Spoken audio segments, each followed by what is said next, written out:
Radhe Radhe, good morning বন্ধুরা, কেমন আছো? আশা করছি তোমরা সবাই ভালো আছো, সুস্থ আছো। তোমাদের সকলকে নতুন একটি ব্লগে অনেক স্বাগত জানাই। শুরু হলো আমার ডেইলি ব্লগ শেয়ার করা। অনেক দিন হয়ে গেছে তোমাদের সাথে এই সিম্পল লাইফস্টাইল ডেইলি ব্লগগুলো শেয়ার করি না। এই লক্ষ্মী পুজোর পর থেকে শুরু করলাম, তবে আজকে হলো সানডে। আজকে আমার ঘুম ভেঙেছে 6:30টার সময়। আজকে কোনো অ্যালার্ম দেওয়া ছিল না, আজকে যেহেতু স্কুল নেই তো সেই জন্যই আর কি। এখন তো 7টার কাছে প্রায় বাজে। ফ্রেশ হয়ে চেঞ্জ করে ব্রাশ করলাম, তারপরে সোজা চলে আসলাম রান্নাঘরে। কারণ আমাদের গৃহিণীদের রান্নাঘরটাই হলো সবথেকে মূল্যবান একটা জায়গা। সব থেকে বলতে পারো যে এই জায়গাটাতে কিন্তু আমাদের দিনের বেশিরভাগ সময়টা কেটে যায়। তো আমার একটা অভ্যেস যে ঘুম থেকে ওঠার পরেই ফ্রেশ হয়ে সবার আগে রান্নাঘরে আসা।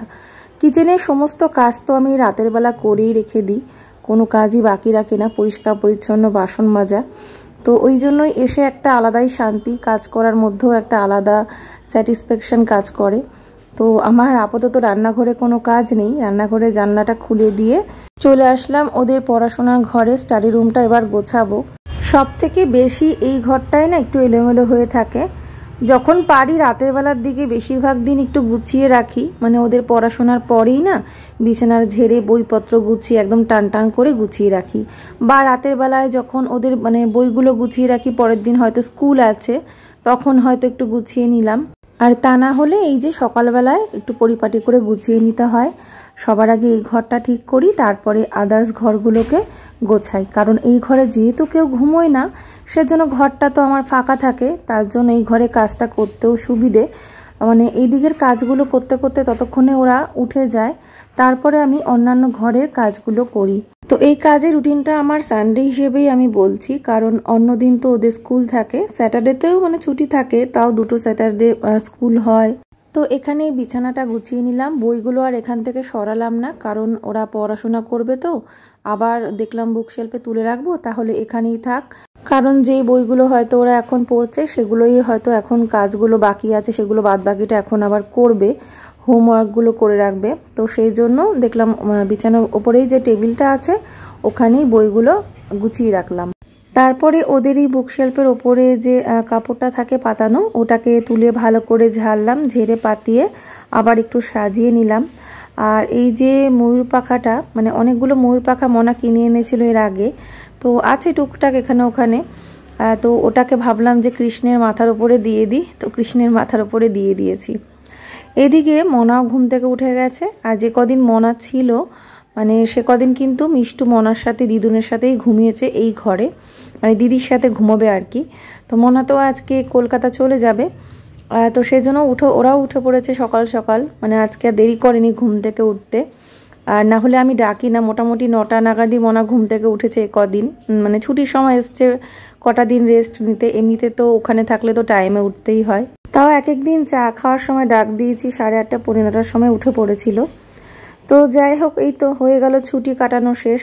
তো এবারে ও যাবে, আবার কিছুদিন পর আসবে, কারণ একটা ছুটি পড়বে সামনে দিওয়ালি থেকে, একদম ছট পুজো আছে, বিভিন্ন মানে সবকিছু মিলিয়ে মোটামুটি সপ্তাহখানিকের ছুটি আছে।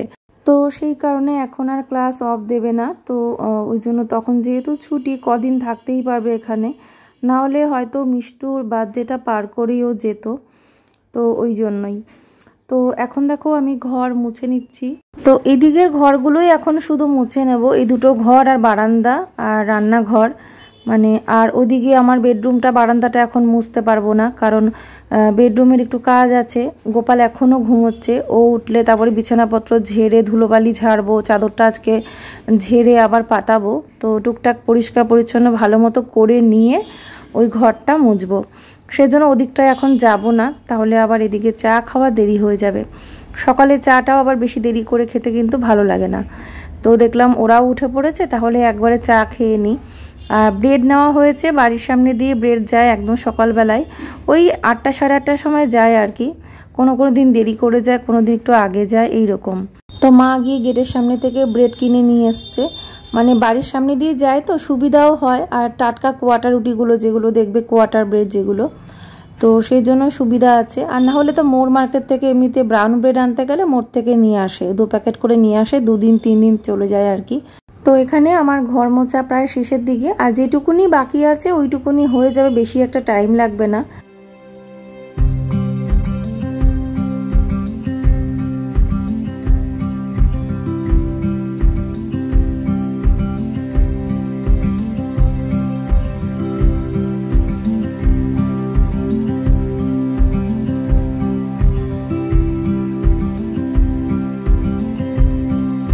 তো একদিকে চা বসিয়ে দিয়েছি, আরেকদিকে তাওয়ার মধ্যে বাটার দিয়েছি, খানিকটা করে বাটার দিয়ে ব্রেডগুলোকে উল্টিয়ে পাল্টিয়ে সেঁকে নিচ্ছি। তো এরকমটাই কিন্তু চা দিয়ে খেতে ভালো লাগে। আর ওদের জন্য একটু জ্যাম, একটু পিনাট বাটার মাখিয়ে দিয়েছিলাম। ওই চকলেটের একটা বাটার আছে না, চকলেটের কি ক্রাঞ্চ বলে, তো ওটা মাখিয়ে দিয়েছি আর জ্যাম মাখিয়ে দিয়েছিলাম। আর লক্ষ্মী পুজোর পর থেকে যে দিনগুলো যায় না, মানে সকালবেলার দিকে দেখবে চায়ের সাথে খই, নাড়ু, মোয়া এই সমস্ত কিছু নেওয়া হয়, তখন কিন্তু আলাদা করে কোনো খাবারের প্রয়োজন হয় না। সকালবেলা দেখবে ওই সমস্ত কিছু খেয়ে একটু চা খেলেই হয়ে যায় সকালে ব্রেকফাস্ট, বেশ ভালোও লাগে। তো আমি আবার ভাবছি আবার কিছু বানিয়ে রাখবো, এখনই এগুলো শেষের দিকে, আর এখন মানে আরও বানাতে হবে। এখন বলতে গেলে আর একবার কি দুবার হয়তো ভোগে দেওয়া যাবে, এইরকমটাই আছে। তো ওপরে যেহেতু আলাদা করে নিতাই গৌড়ের জন্য দিয়ে দিয়েছিলাম, তো মা রোজ একটু একটু করে ভোগ দেয়, সেটাই এখন প্রসাদ নিয়ে এসছে, সবাই একটু খাবো। আর এই যে ওদের খাবারও দিয়ে দিলাম। তো আমাদের সবার খাওয়া দাওয়া সকালের হলো। তো এবারে গোপাল উঠে গেছিলো, মানে যখন আর কি মানে খাবার দাবার রেডি করছি তখনই ও উঠে গেছিলো। তো ভালো হয়েছে, কারণ মা উঠিয়ে দেয় যখন আমরা খেতে বসি, হয়তো খেতে বসবো তো তখন মা বলে গোপাল আবার মানে গোপালেরও তো খিদে পেয়েছে, ওকে তুলে দিই। তো মা এসে গোপালকে আবার ডেকে তুলে দেয়। তো গোপাল উঠে গেছিলো। তো যাই হোক, সবাই মিলে খেলাম। তারপরে এখন দেখো বেডরুমটা গোছাতে চলে এসেছি। তো বেডরুমের চাদরটা তুলে বাইরে থেকে ভালো করে ঝেড়ে নিয়ে আসলাম। তো এবারে যে কাজগুলো এতদিন ধরে করা হয়নি, হাতই দিতে পারিনি বলতে গেলে, এই লক্ষ্মী পুজো পর থেকে আর এই সমস্ত কাজে হাত দেওয়া হয়নি। লক্ষ্মী পুজোর আগে একটু পরিষ্কার করে নিয়েছিলাম, ব্যাস। তো সেই জন্যই এখন দেখলাম যে তাহলে আজকে খাট টাটগুলো সব একটু ভালো করে মুছে নিই। চাদরটা পাতানোর আগে খাটটা মুছলাম। আর তারপরে এই যে আলমারিটার মধ্যে থেকে হালকা বেশ ভালোই ধুলো জমেছিল ওপর দিয়ে, কাচের ওপর একদম ভালো মতো বোঝা যাচ্ছিল। তো ভালো করে মুছলাম, জানলাগুলো মুছলাম, কারণ জানলার মধ্যেও ধুলো থাকে, ঝুল হয়ে থাকে। প্রতিদিন তো আর আমরা জানলা মুছতে যাই না, মোটামুটি সপ্তাহে 1 দিন 2 দিন কিন্তু এই কাজগুলো করতে হয়, জানলা মুছে নেওয়া, একটু পরিষ্কার পরিচ্ছন্ন করা। 2 দিন করলে আর কোনো কিছু নোংরা হয় না। তারপরে এসিটাও মুছে নিলাম। আর এসি যে ফিল্টারটা ক্লিন করতে হবে, নিজে করতে যাব ভাবলাম, তারপরে ভাবলাম না থাক, আমার না হলে দেরি হয়ে যাবে, কালকে না হয় হাজব্যান্ড করে দেবে, ও যখন বাড়িতে থাকবে একদিন পরে হলে হোক, ওই করে দেবে। তো ওই জন্য আমি আর ফিল্টারটায় হাত দিলাম না। দেখলাম ফ্যানের মধ্যেও ভালো ধুলো জমেছে, ফ্যানটাও মুছে দিলাম। আর আশপাশে যা ছিল ফটো ইত্যাদি মুছে দিয়ে এখন হোম থিয়েটারটা মুছে নিচ্ছি, তারপর ড্রেসিং টেবিলটা মুছলেই হয়ে যাবে। মানে মোট কথা ঘরে যাবতীয় যা জিনিস সব ধুলোবালিগুলো ভালো করে ঝেড়ে মুছে নিয়ে তারপরেই আর কি ঘরটা মুছবো। তো সেটাই প্ল্যান করে নিয়েছিলাম, সকালে ঘুম থেকে উঠেই নানানটা মানে কাজের তো সব সাজিয়ে নিই, কোনটার পরে কি করব না করব। তো সেই হিসেবেই প্ল্যান করে নিয়েছিলাম যে এই কাজগুলো আজকে করতেই হবে। তো যাই হোক, এখন এই ড্রেসিং টেবিলটা মুছলেই হয়ে যায়, তারপরে চাদরটা পাতিয়ে দেবো। তো চলো আমার এই কাজগুলো তোমরা দেখতে থাকো। আর যারা যারা আমার এই ব্লগ দেখতে ভালোবাসো অবশ্য করে চ্যানেলটি সাবস্ক্রাইব করে বেল আইকনটা ক্লিক করে অল করে দেবে। আমি এখানে কিন্তু রোজ ভিডিও আপলোড করি। হ্যাঁ, মাঝে মধ্যে হয়তো বাদ চলে যায়, কোনো কারণে হয়, সুবিধা থাকে, তবে চেষ্টা করি প্রতিদিন একটা করে তোমাদের সাথে ভিডিও শেয়ার করার।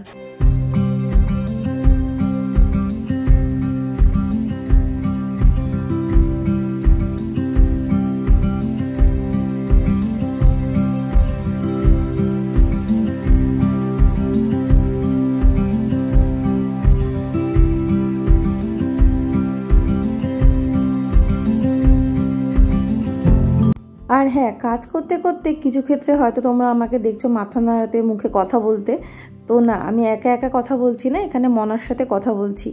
তো ওই চলে যাবে যেহেতু আজকে, তো বিভিন্ন বিষয়ে একটু কথা বলছিলাম।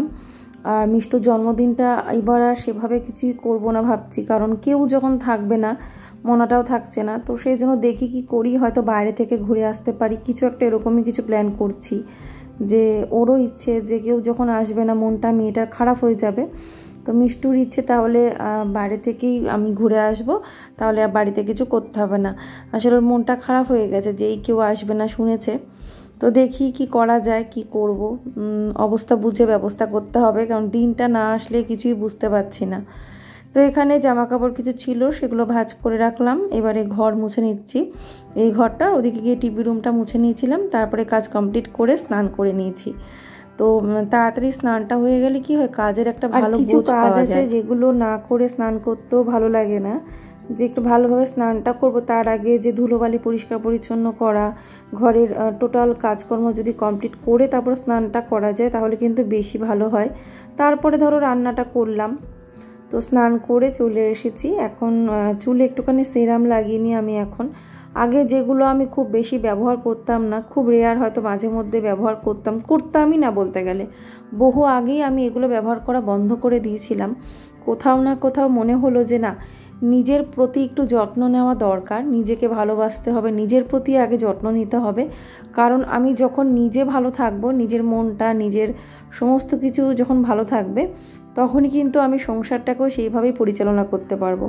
নিজেকেই যদি ভালো রাখতে না পারি, নিজেকেই যদি ভালোবাসতে না পারি, তাহলে আমার মনে হয় না আমি আর কাউকে ভালো রাখতে পারবো বা সংসারটাকেও সেভাবে ভালোভাবে দেখতে পারবো। তো সেই জন্যই একটু চেষ্টা করছি নিজেকে একটু বেশি করে ভালোবাসার, নিজের দিকে খেয়াল রাখার। তো সেই জন্য কিছু জিনিস তো অনলাইনে আমি কিনেছিলাম পুজোর সময়, তো সেগুলো এখন ব্যবহার করছি, খুব ভালো জিনিসগুলো। কন্ডিশনারটাও ভীষণ ভালো আর হেয়ার সিরামটাও ভালো। আসলে কন্ডিশনার আমি ইউজ করতাম না, কেন, কন্ডিশনার ইউজ করলে নাকি চুল ওঠে, তার জন্য ইউজ করতাম না। কিন্তু আমি যেটা এখন ব্যবহার করছি ওটা পিওর, মানে হার্বাল আর কি, খাদির। জিনিসটা এত ভালো, আমি ইউজ করে এখন একটা হ্যাবিট হয়ে গেছে। হ্যালো বন্ধুরা, তো এখন স্নান হয়ে গেল, তো এখন রান্নাটাও চাপিয়েছি, মানে জাস্ট ওই আলু সেদ্ধটা বসালাম। আর আজকে যেহেতু মনা চলে যাচ্ছে, তো সেই জন্য আর কি ভাবলাম তাহলে আজকে একটু বিরিয়ানি করি। তো বাসমতি রাইসটা আমি ভিজিয়ে রেখেছি, আর আলুটা এখন সেদ্ধ বসিয়ে দিয়েছি, সোয়াবিন সেদ্ধ করে নিয়েছি, আর পনিরও আছে। দেখি পনিরটা কি আলাদা করে কোনো ফ্রাই করব নাকি বিরিয়ানির মধ্যেই দেবো, এখনও জানি না। তো বিরিয়ানি হবে শুধু, আর কিছু না। উপরে গেলাম মন্দিরে, বাবার মাথায় জল ঢাললাম, নিতাই গৌর গোপালকে প্রণাম করে, গুরুদেবকে প্রণাম করে নিচে আসলাম। এসে এখন একটু চুলটুল আসছে, ঠিকঠাক হলাম। এবারে যাচ্ছি মা লক্ষ্মীকে একটুখানি ফুল দিয়ে, ধূপ দ্বীপ দেখে একটু কিছু ভোগ দিয়ে নেবো, তারপরে রান্নাটা করব। ঠিক আছে, আলু সেদ্ধটা বসিয়ে দিয়েছি, এখন গিয়ে অফ করে দিতে হবে, নাহলে আলুটা বেশি গলে যাবে। তো চলো যাওয়া যাক। আর দেখবে সকাল সকাল টাইমলি সমস্ত কাজগুলো হয়ে গেলে এত ভালো লাগে, মানে মনে অনেক শান্তি থাকে। এখানে সোয়াবিনটা সেদ্ধ করে রেখেছি, সোয়াবিনটা না বেশি করে একটু বানাবো, ভোগে সোয়াবিনের তরকারি দিয়ে দেবো, মা অন্য দিয়ে ভোগ দেবে। দিয়ে চাল ভিজিয়ে রেখেছি, এই চালটা দিয়ে বিরিয়ানি করব, বাসমতি রাইসটা।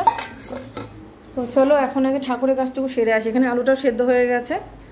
তো এই ঘরে লুজ কানেকশন হয়, তো ভাবছিলাম লক্ষ্মী পুজোর সময় যদি, এই যে মা লক্ষ্মীকে রেখেছি, তোমাদের তো দেখানো হয়নি, আমি তো আর ভিডিওই করিনি। মা লক্ষ্মী দেখো, চূড়াটা শুধু ঢেকে গেছে, সিংহাসনটা মানে সিংহাসন অনুযায়ী মা লক্ষ্মী আর একটু মানে মা লক্ষ্মী হয়ে গেছে বড়, সিংহাসনটা ছোট হয়ে গেছে।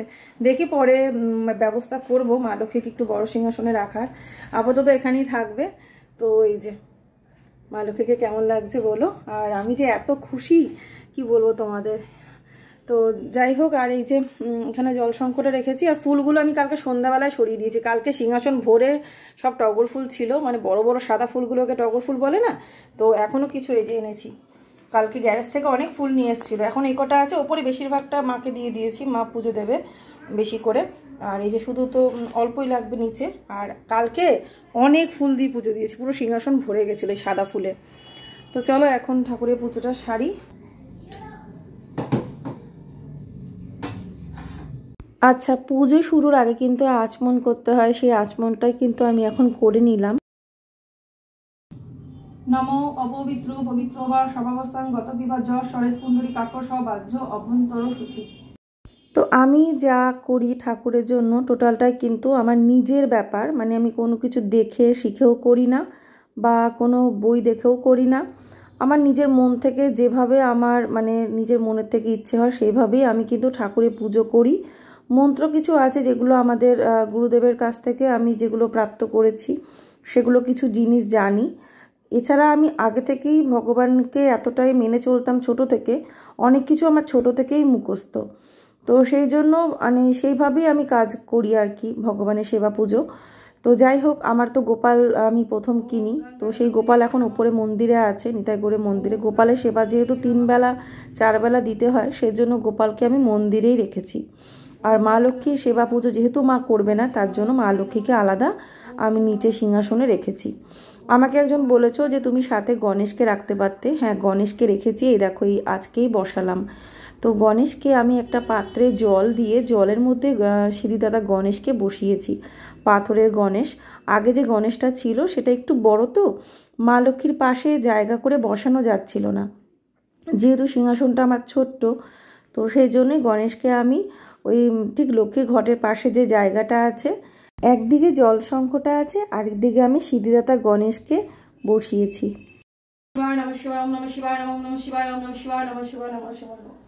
নমো বিশ্বরূপসভাতে শিবদেবতলায় শুভে সর্বত পাহিমাং দেবী মহালক্ষ্মী নমস্তুতে। ওম শ্রী মহালক্ষ্মী নমঃ, ওম শ্রী মহালক্ষ্মী নমঃ, ওম শ্রী মহালক্ষ্মী নমঃ। সর্বদুঃখ হরে দেবী মহালক্ষ্মী নমস্তে। নমস্তেস্তু মহামায়া শ্রীপীঠে সুপূজিতে শঙ্খচক্র গদাহস্তে মহালক্ষ্মী নমস্তে।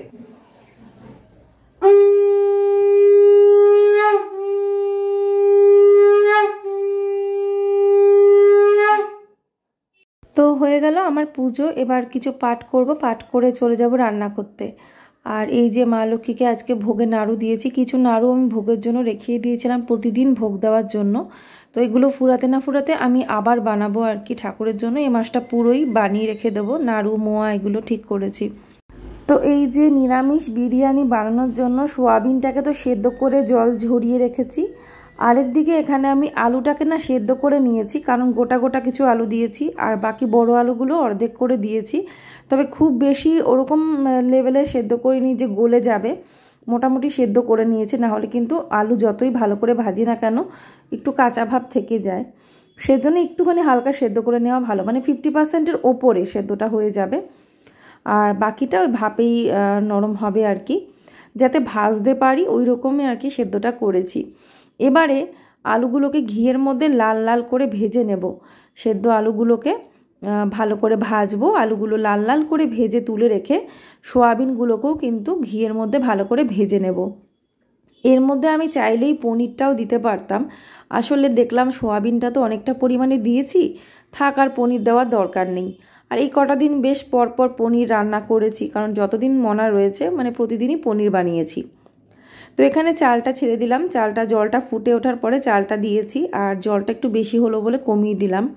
তো এবারে আমি মশলাটা কষাবো, কষিয়ে সোয়াবিনটাকে কষিয়ে নেব, মানে বিরিয়ানির মধ্যে যে গ্রেভিটা আলু সোয়াবিন যাবে সেইটা এখন রেডি করছি। তো এখানে দিয়ে দিলাম গোটা গরম মশলা, তেজপাতা, তারপরে দিলাম এখানে মশলার মধ্যে যেরকম সোয়াবিনে মশলা দিই, আদা, কাঁচা লঙ্কা, টমেটোর পেস্ট, তারপরে একটু জিরে গুঁড়ো সামান্য দেব, বাকি এর মধ্যে বিরিয়ানি মশলা দিয়ে এটাকে ভালো করে কষিয়ে রেডি করব। এটা দিয়েই বিরিয়ানিটা হবে আর কি।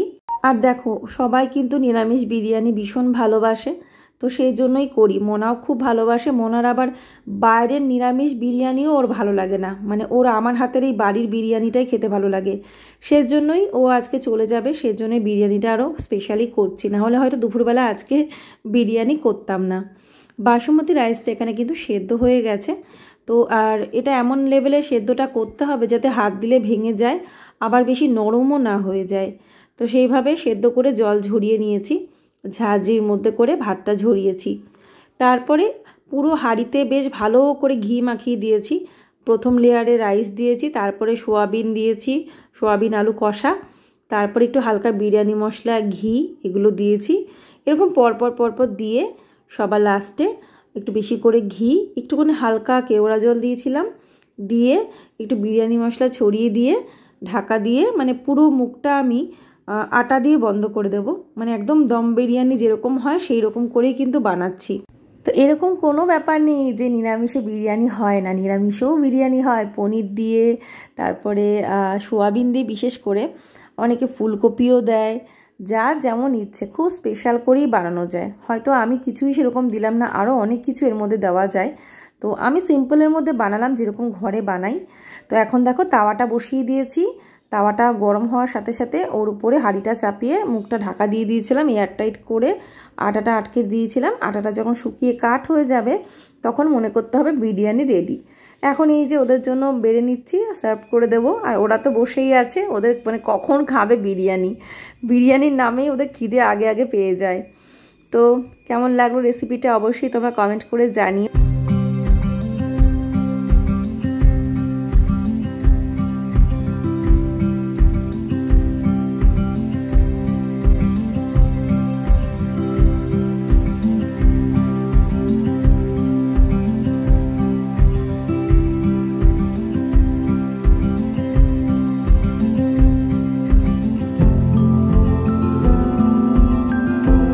তো বন্ধুরা, আজকের এই ব্লগটা আমি এখানে এন্ড করলাম। তোমাদের ভালো লাগলে অবশ্যই লাইক করো, যারা এখনও চ্যানেলটি সাবস্ক্রাইব করোনি সাবস্ক্রাইব করে নিও। সবাই তোমরা ভালো থেকো, সুস্থ থেকো। রাধে রাধে।